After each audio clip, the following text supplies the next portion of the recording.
Merci, Madame la conseillère. Rapidement, évidemment, nous validerons ces taxes. Nous l'avons évoqué lors de notre commission sur la coopération internationale qui découle, vous l'avez dit, des fonds européens. Et vous l'avez souligné, 10 millions d'euros avec un axe en faveur du rural.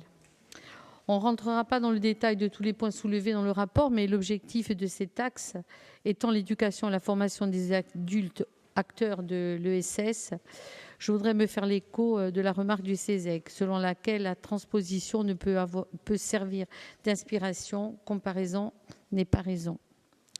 Mais il est important de soutenir les différents acteurs, y compris ceux ici et ceux qui œuvrent au quotidien avec ces publics précaires qui ont vraiment besoin d'une aide.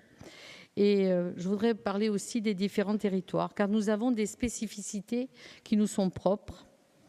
Et il est vrai qu'on espère que ce sera bien adapté aux réalités de terrain et que cela se fera de façon concrète. On l'a évoqué en commission, les difficultés qu'ont les différentes structures ou même les différents acteurs qui souhaiteraient adhérer à ces programmes ont des difficultés d'ingénierie, vous l'avez soulevé, et vous avez proposé une aide pour les différentes structures qui souhaitaient y adhérer. Par contre, je vais dériver un peu tout en restant dans le domaine de la formation des fonds européens par un exemple précis. Le 25 juillet dernier, notre Assemblée adaptait le PRIC pour prendre le relais de celui qui s'est achevé le 31 décembre 2023 et il s'élevait à 64 millions d'euros entre 2019 et 2023.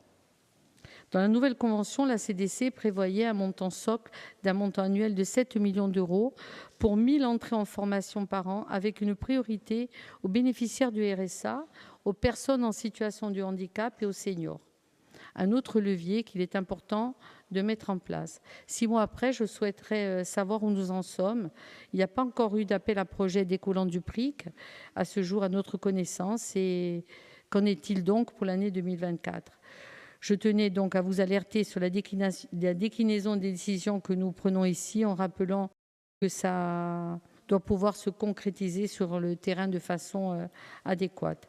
Mais je vous remercie pour votre travail des services concernant les rapports sur l'Europe. Merci.